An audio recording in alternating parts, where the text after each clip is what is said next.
The morning my daughter-in-law handed me a trash bag and told me to pack, I was standing at the stove making tea. I didn't turn around right away. I finished pouring the water, I set the kettle down, I placed the lid on the teapot the way I always do, carefully, with both hands, and then I turned and looked at her. She said, "The movers will be here by 9. You should start with your room." I said, "All right." She blinked. She had been prepared for something else, tears or an argument, or the particular kind of begging that people expect from someone who has been made to feel they have no options. She had not been prepared for "all right." I took my cup to the table. I sat down. I wrapped both hands around the warmth of it. She stood in the doorway for a moment, waiting. Then she said, "Margaret, did you hear what I said?" I said, "I heard you." She said, "The truck is already booked. We found you a place in Alpharetta. It's very nice. There are activities." I said, "Would you like a cup of tea before we continue this conversation?" She stared at me. And in that moment, watching her face move from confusion into something harder, I understood that she had spent 11 years misreading my silence. She had mistaken it for acceptance, for weakness, for a woman who had quietly surrendered to the shape of things. What silence actually was patience, and patience, when you know exactly what you are holding, is not weakness at all. It is the most powerful thing in the world. My phone rang at 8:57. I looked at the screen. I said, "One moment, please," and I answered it. Gerald said, "Margaret, I'm parked outside." I said, "Perfect, come in." I watched Priscilla's face as I said those words. I watched the particular stillness that came over it, the stillness of someone who has just understood that the room they are standing in is not the room they thought it was. The deed to this house has been in my name for 31 years. Her name has never appeared on a single document related to this property. Neither has my son's. Robert made sure of that. We both did. She had been planning her spring listing for months. She had photographer contacts, a real estate attorney cousin, a vision for what this house could become once I was relocated to Alpharetta with my activities and my trash bag. Gerald walked through my front door at 9 o'clock on a Friday morning, and that vision ended. But I am getting ahead of myself. Let me tell you how we got here, because the Friday morning is not where the story begins. It begins 31 years ago in a lawyer's office with a decision Robert and I made together, a decision that most people would have thought was unnecessary, a decision that turned out to be everything. My name is Margaret Elaine O'Coffer. I am 67 years old.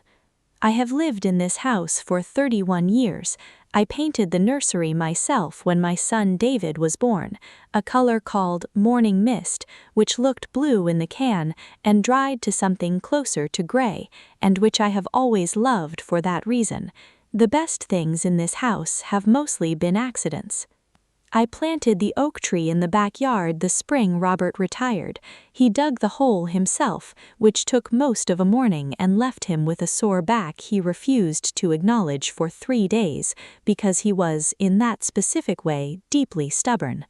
He stood back when we were done and looked at the sapling, barely taller than our son had been at 6, and he said, "We'll know it's established when it doesn't need us to water it anymore."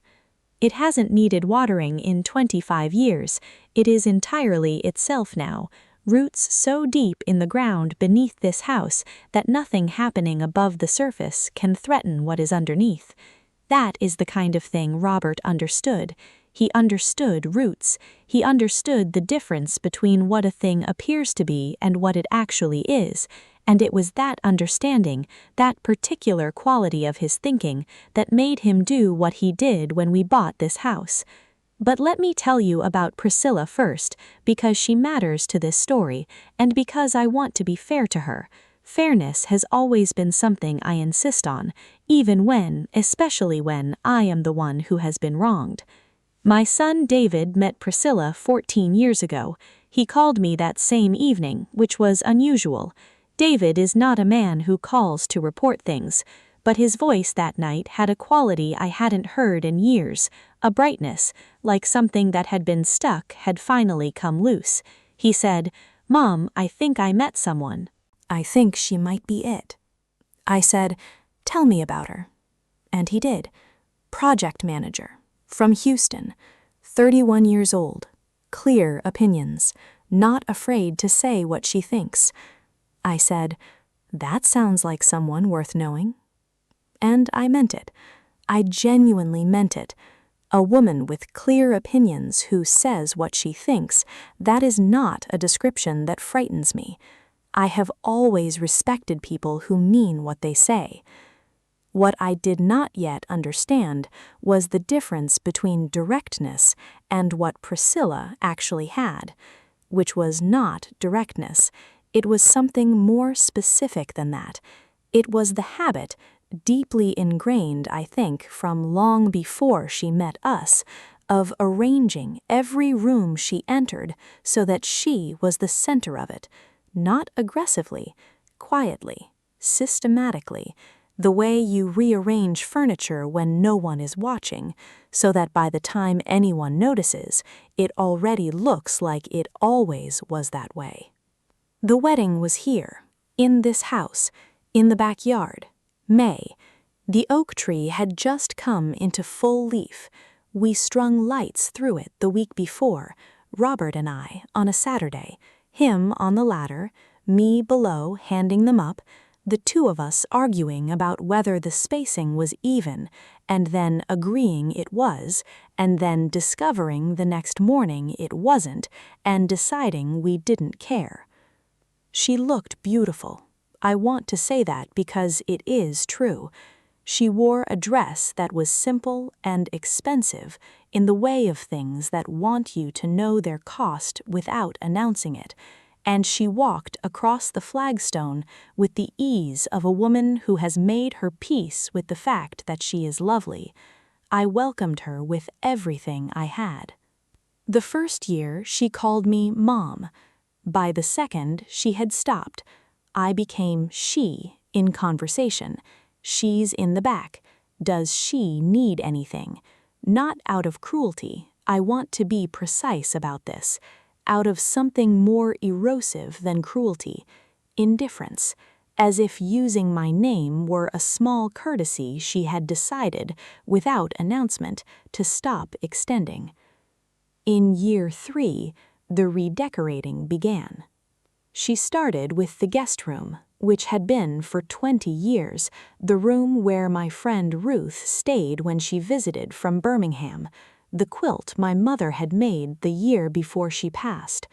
She turned it into a home office. She said she needed a dedicated workspace. I said nothing. Then the hallway photographs came down. David at 9 in his baseball uniform, squinting into summer light. Robert and me at our 25th anniversary dinner, the one where he surprised me with the earrings I still wear. A photograph of my mother, standing in a garden, her head turned slightly toward the camera, the light catching her face in the particular way that light catches a face when the person doesn't know they are being photographed, when they are simply themselves, without any performance in it. That photograph was the one I loved most. Priscilla stacked all of them in a cardboard box and left the box in the laundry room, leaning against the washing machine. I took my mother's photograph from the box that evening, brought it to my room, set it on the nightstand where I would see it every morning. I said nothing. Then the living room furniture changed. Then the hallway was repainted a color she called grage, which was a gray attempting to be beige and not quite committing to either. Then she had someone look at the kitchen cabinets.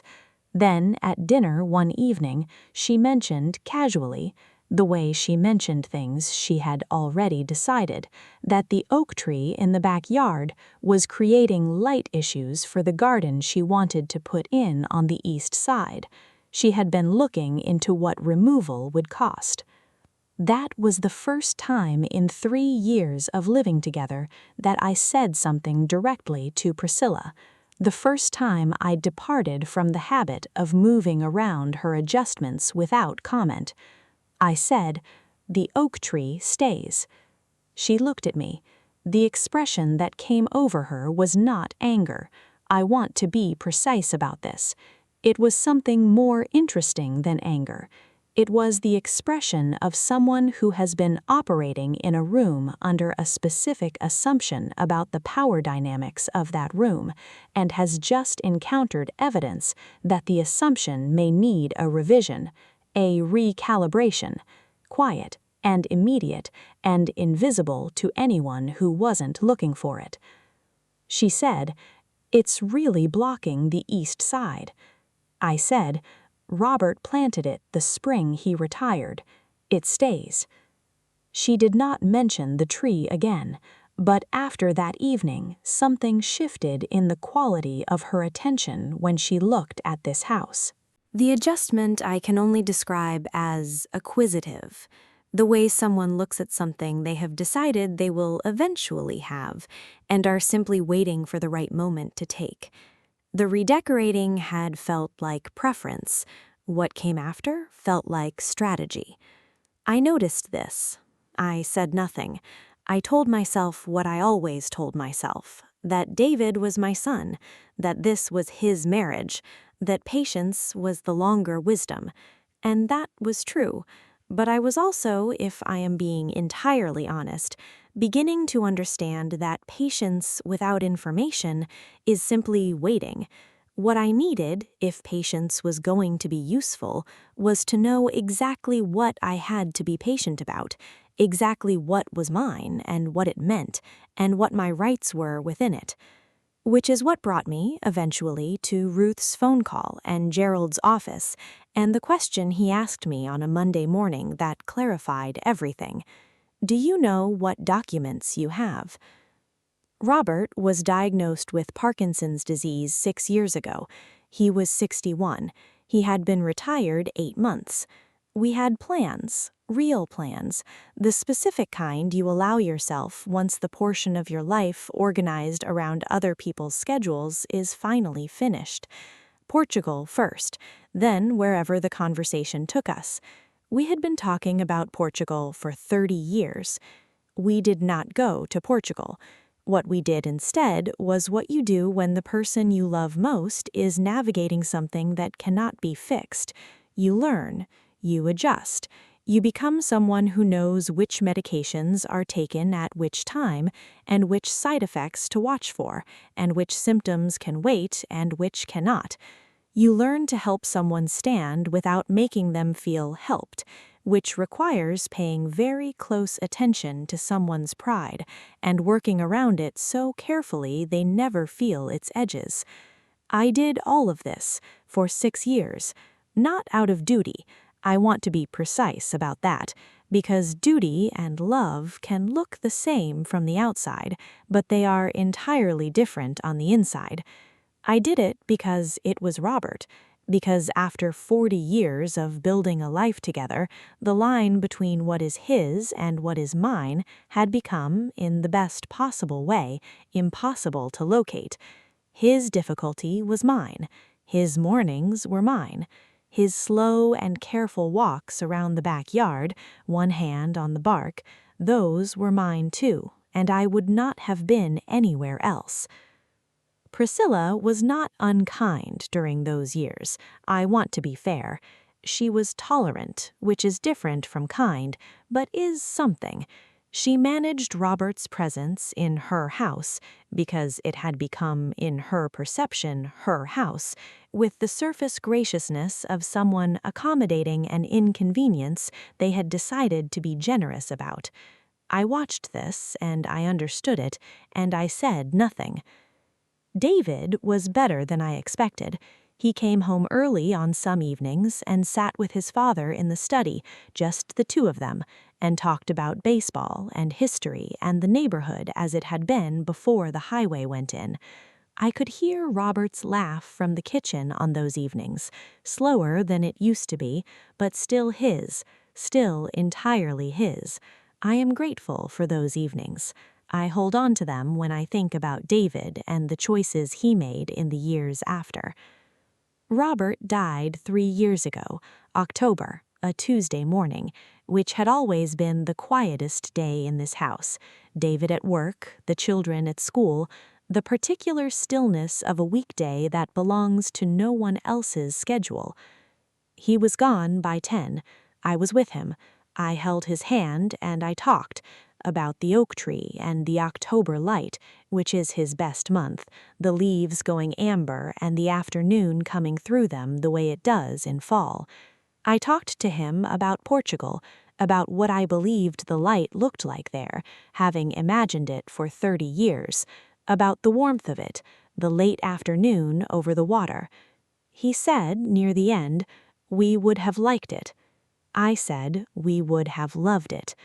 And then he was gone, and the Tuesday quiet settled over this house in a way that it has not quite settled since. Not because the house is empty, it is not empty, but because the particular quality of stillness that Robert and I built together over 30 years in this house requires both of us to produce it. With only one of us here, it is a different quiet, closer, more mine. 6 months after the funeral, Priscilla came to me with a proposal. She sat across from me at the kitchen table, which she rarely did, and she used the word comfortable 4 times in 5 sentences. She had been thinking about my comfort. The main house was a lot for one person. The apartment above the garage had good bones. Very independent, she said. She said independent with a particular emphasis, as if she had identified it as the word I would find most appealing. I said, I appreciate you thinking about it. I'm comfortable where I am. She filed that, smiled, left. The measuring quality of her attention intensified after that conversation.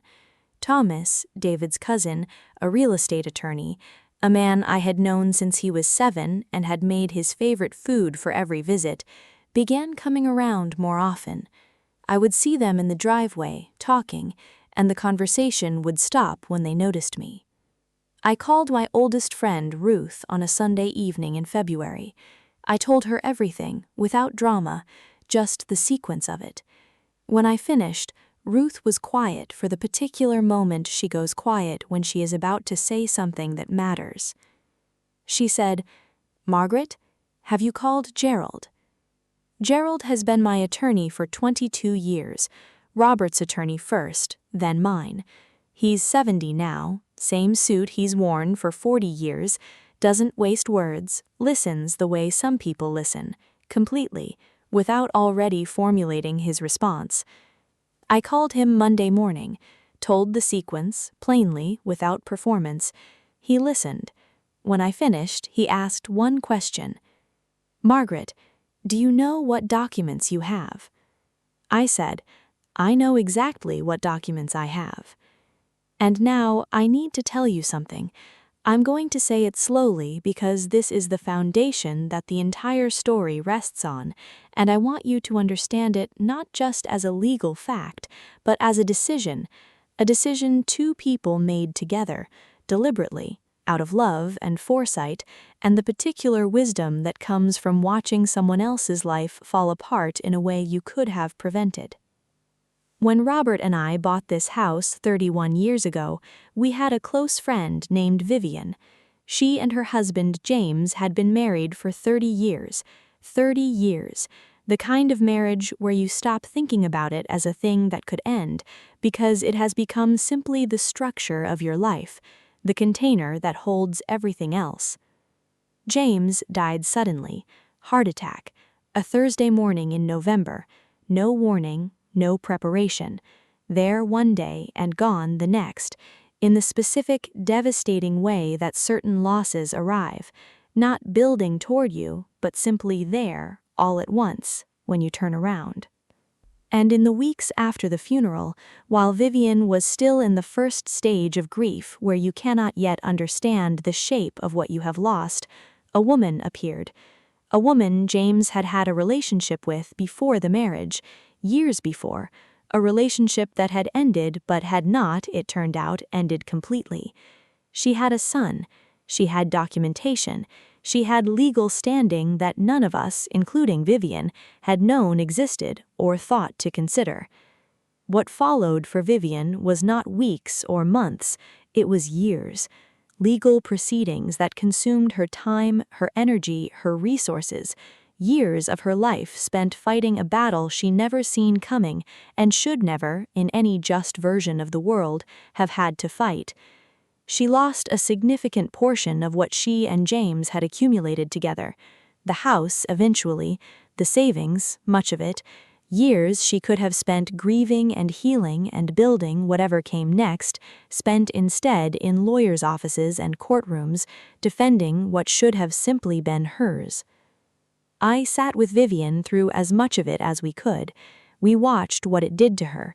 We watched a woman who had been whole become diminished, not by grief, which is its own process with its own arc, but by the specific exhaustion of having to fight for the basic facts of her own life while also carrying the grief. The combination of the two was something I would not wish on anyone.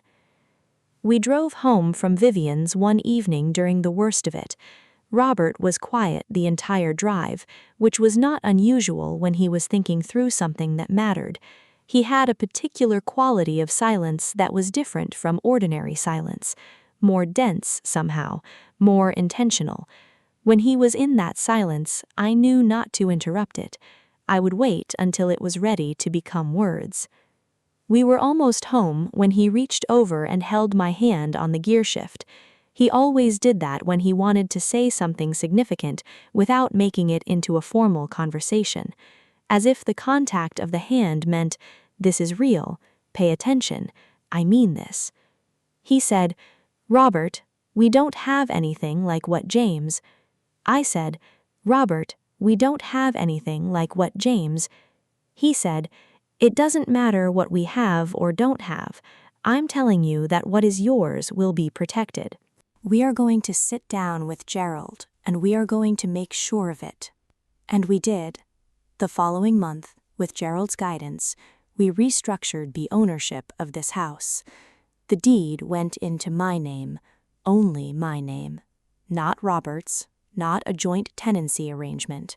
Mine, entirely, with full clarity and full documentation. Robert's reasoning was simple, and it was his, and he stated it plainly. If anything happened to him, I should not be in a position where any party, any legal challenge, any creditor, any situation we could not anticipate from where we were standing, could complicate what was mine. The house was mine.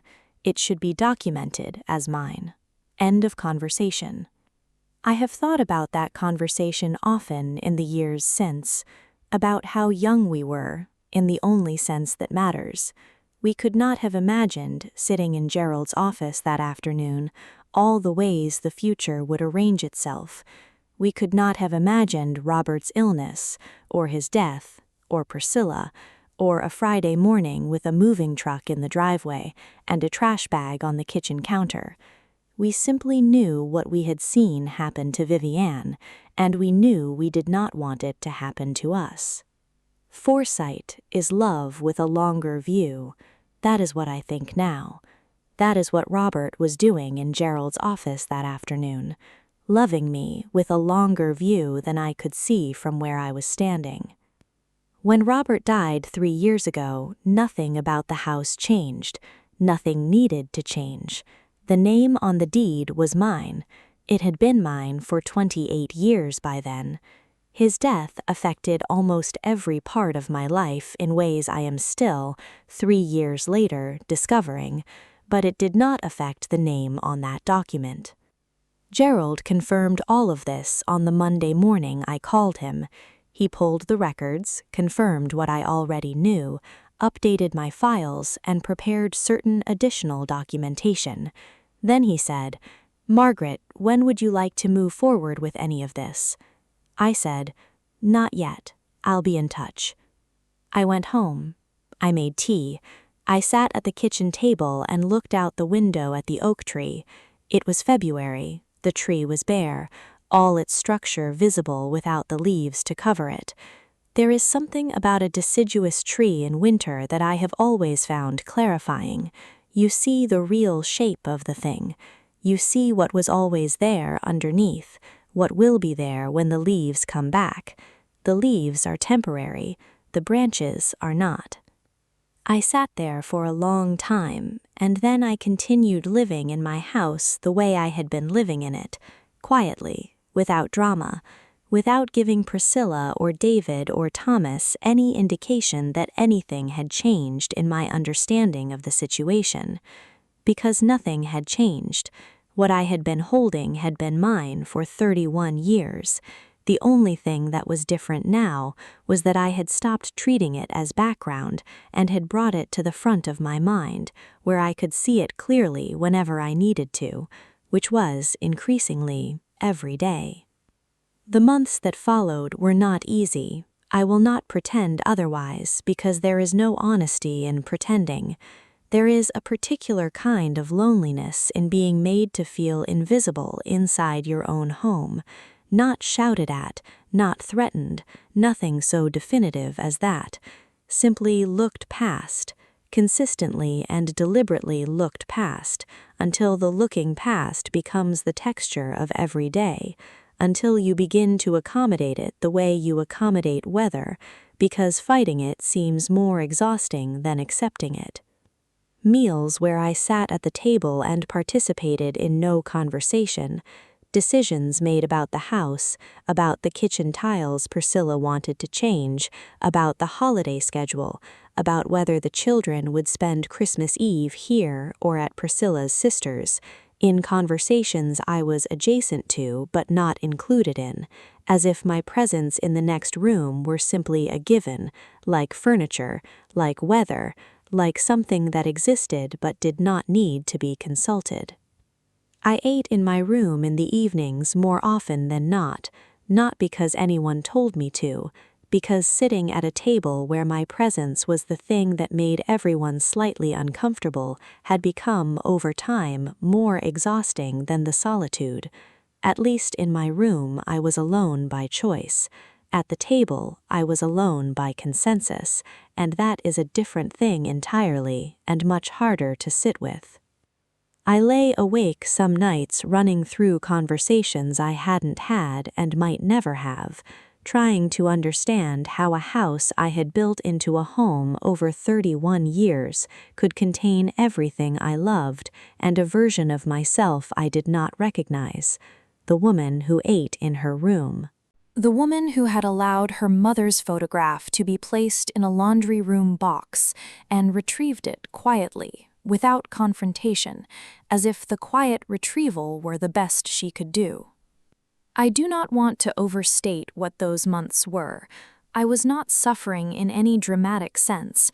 I had my health, my grandchildren, my friendship with Ruth, my telephone calls with Gerald, who now knew what was happening and had everything prepared. I was not in danger. I was simply living inside a diminishment that I had chosen, for reasons I understood, and that I still believe were right, not to resist yet. Patience is not passivity. I want to be clear about that. Patience, when it is chosen deliberately and grounded in specific knowledge, is a form of strategy. Every day I chose not to act was a day I was gathering information, confirming my own clarity, ensuring that when I did act, the action would be complete and correct and impossible to misunderstand. I was not waiting because I had no options. I was waiting because I had all the options and I was choosing the right moment to use them. What kept me grounded through those months, what kept the patience from becoming something darker, were my grandchildren. Caleb, who was 9, and who wanted to tell me things, about the book he was reading about the moon landing, about history, which has always been my subject, which has always been the subject that makes the present make sense, because it shows you the long arc of things, and how they tend eventually to what is true. and Amara, who was 6, and who wanted to sit in my lap in the evenings while I read to her, who fell asleep there more nights than not, her weight settling against me in stages, first her head, then her shoulders, then her hand going loose around my wrist, until she was completely gone, and the room was quiet, and I was simply sitting in my house, holding my granddaughter while the oak tree stood in the dark outside the window. I was not going to leave. I need you to understand that with the same certainty I held it. I was not going to pack my belongings and go to Alfetta and its activities and let this house become something it was not. I had the legal and appropriate tools to prevent that. I had had them for 31 years. I was waiting for the right Friday morning to use them. 8 months after the garage apartment conversation, Priscilla's sister Diane visited for a long weekend. They walked through the house together with the particular attention of people who are assessing something. Diane took photographs. She stood by the oak tree and said something to Priscilla I couldn't hear. On the last night of the visit, I was in my room, reading with the door slightly open. I have never liked fully closed doors, and sound travels in this house. I heard Priscilla say, "Once we sort out the paperwork, we can list by spring."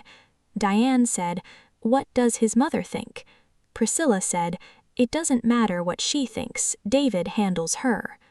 I closed my door, sat on the edge of my bed, looked at my mother's photograph on the nightstand, the one from the garden, the light catching her face. I picked up my phone and texted Gerald 3 words, "I'm ready. Friday." He responded within the hour. Everything was prepared. I said thank you, set the phone down, finished my chapter, turned off the light, and slept the way I had not slept in months, the complete, uninterrupted sleep of someone who has made a decision and is at peace with it. The Friday morning arrived. Priscilla had arranged the movers at 9 o'clock. I heard the truck in the driveway at 8. I heard the front door. I went to the kitchen and put the kettle on. She came at 8:17. "Margaret, the movers are here." I poured my key, took my cup to the table, sat down. She came into the kitchen. She explained about Alfetta. She said the community was lovely. She said the word independent again, the same way she had said it the first time, as if it were still the word most likely to work. I said, "Would you like tea?" She said the truck was outside. She said the men had another job. She said we needed to... My phone rang. "One moment." I answered it. Gerald said, "I'm outside." I said, "Come in." I walked to the front door, opened it. Gerald came in, 70 years old, same suit, no smile, briefcase, the particular quality of presence that belongs to someone who knows exactly why they are in a room. He introduced himself to Priscilla, set his briefcase on the entryway table, the table Robert found at an estate sale 30 years ago, carried home in the back of his car, set in that exact spot where it has been ever since. He opened the briefcase, removed a document, handed it to her. She read it. I watched her eyes move down the page, slow near the middle. Stop.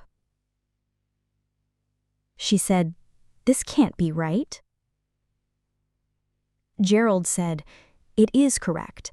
The deed to this property has been in Mrs. O'Coffer's name for 31 years, confirmed with the county recorder's office. Mr. David was notified by email this morning and provided with independent legal counsel." She said, "David?" He said, "Mr. David is aware." She looked at me. I looked back at her, and I want to tell you what I felt in that moment, because it surprised me. I did not feel triumphant. There was no satisfaction in the thing I had expected to feel, if I had been expecting to feel anything.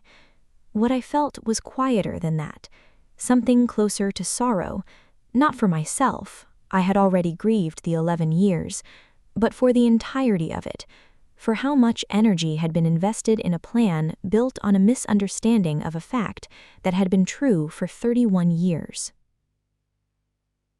The movers had another job. They left.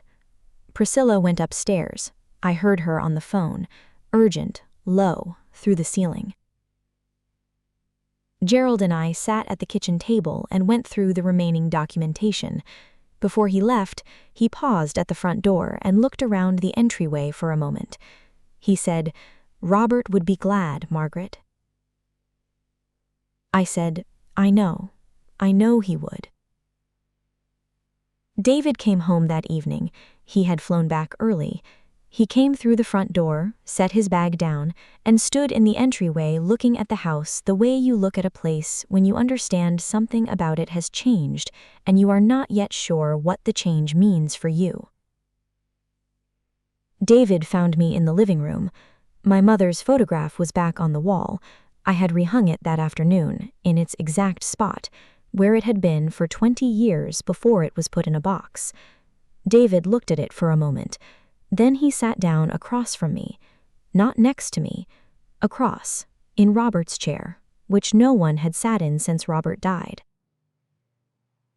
He couldn't look at me for a while. He looked at his hands, at the window, at the middle distance that had become his habit. Then he said, "Mom, I'm sorry." I looked at my son, this man who had once been the child I rocked in the nursery I painted myself, who had sat with his father in the study on Tuesday evenings and talked about baseball and the old neighborhood, who had made choices, some of them very good and some of them not at all, and whom I had loved at every step with the specific constancy that is the only way I know how to love. I said, "I know you are." He started to say something about Priscilla. I stopped him. I said I wasn't interested in a conversation about Priscilla tonight. I said I was interested in a conversation about us, about the next part, about what kind of relationship we were going to have in this house going forward, about what I needed from him. He said, "What do you need?" I said, "Your presence. Not the performance of it, your actual presence, your honesty, and your respect, which means never again treating me as someone to be managed." He said, "Okay." I said, "Okay." David and I talked a long time that evening, not about Priscilla. I had meant what I had said about that. I was not interested in a conversation about Priscilla that night. We talked about us, about the years when he was small and this house was the whole world to him, the backyard with the tree he used to climb before it was too tall to climb, the kitchen where I made breakfast every morning before school. We talked about Robert, about the evenings in the study and what those had meant to his father and what they had meant to David, even if he hadn't known how to say so at the time. At some point he asked me why I had waited, why I hadn't said something sooner, done something sooner, called Gerald the first week instead of 8 months later. I thought about it before I answered. I said, because I needed to be certain, not just of the facts, I knew the facts. I needed to be certain about what the outcome I wanted to be, and I needed to give you the chance to see it yourself before I took it out of your hands. He looked at his hands again. He said, "I should have seen it." I said, "Yes, you should have, and now you have, and we will go forward from here." Caleb came home from school that afternoon of Friday, before David arrived. He came in through the back door the way he always does, dropped his backpack in the mudroom, and appeared in the kitchen doorway. He looked at me. He looked around the kitchen, at the table where Gerald and I had sat, at the documents that were no longer on it, at the general quality of the room, which had changed in a way that was hard to name, but was visible if you were paying attention, as Caleb always was. He said, "Grandma, is everything okay?" I looked at my grandson, 9 years old with his grandfather's quality of attention, that particular way of noticing things without making a performance of noticing them. Robert had had it, the ability to read a room not by looking around it dramatically, but simply by being in it with his eyes open. I said, "Everything is exactly as it should be." He considered this in his careful way. Then he said, "I'm reading about the civil rights movement. There's something I don't understand. Can you help?" I said, "Sit down." He sat. He got out his book, and we sat together at the kitchen table, the same table where Gerald had handed Priscilla a document that morning, the same table where I had eaten alone more evenings than I could count, and we talked about history, which has always been my subject, which is the study of what people do when they have power and what they do when they don't, and how, over the long arc of things, reality has a way of reasserting itself. Taleb asked about courage. Specifically, he asked whether the people who did courageous things knew they were being courageous, or whether they just thought they were doing what the situation required. I sat with that question before answering it. I thought it deserved a real answer. I said, "I think the best kind of courage doesn't feel like courage when you are doing it. It feels like clarity. You can see something clearly enough that the action becomes obvious. The hard part is getting to the clarity. Once you have it, you mostly just do what it tells you." He looked at me with Robert's eyes. Then he said, "Is that what happened today?" I said, "Yes, that's exactly what happened today." He nodded, went back to his book. I went back to the window and the oak tree and the particular quality of late afternoon light that I have been watching moved through this kitchen for 31 years. Amara fell asleep in my lap last Thursday. We were reading the long book with the horses. We have been working through it for 2 months because she falls asleep before we finish a chapter, and we always have to go back. She chose it from the shelf with the complete seriousness she brings to all her choices, settled herself against me, and was gone within 20 minutes. I sat with her for a long time after, looked out the kitchen window at the oak tree, July now, full and green, the afternoon light coming through the leaves in pieces the way it does at this time of year. Robert planted that tree the spring he retired. He said we would know it was established when it didn't need us. It has been established for a long time. Its roots go deeper than anyone walking through this house would think to guess. Robert said, "That will never happen to you." He was not only talking about the deed, he was talking about all of it. The house, the mornings, the grandchildren, the right to be present in your own life without apology or negotiation, the right to be the person whose name is on the thing that matters. I have that back now. I had it all along. I simply, finally, stopped pretending I didn't. If you are listening to this and something in it sounds familiar, a table where you are not spoken to, a house that doesn't feel like yours, a version of yourself that has been slowly accommodated into a corner, I want to say one thing to you directly. Know what is yours, not approximately, not in general terms, specifically and exactly, the way Gerald knows what is in a document before he opens the briefcase. Know whose name is on it, know what it says, know what it means. Know the Gerald in your life, the person who can confirm what you already know and make it official and stand beside you in an entryway on a Friday morning when someone else needs to understand what has always been true. Have that person's number where you can find it, and do not wait until the moving truck is in the driveway to call it. And then, if the moment requires it, if the movers are booked and the trash bag is on the counter and the woman in the doorway is explaining to you about Alpharetta, sit down, make tea, wrap both hands around the warmth of the cup, and wait. Not because you have no options, because you have all of them and you are choosing the right one at the right time.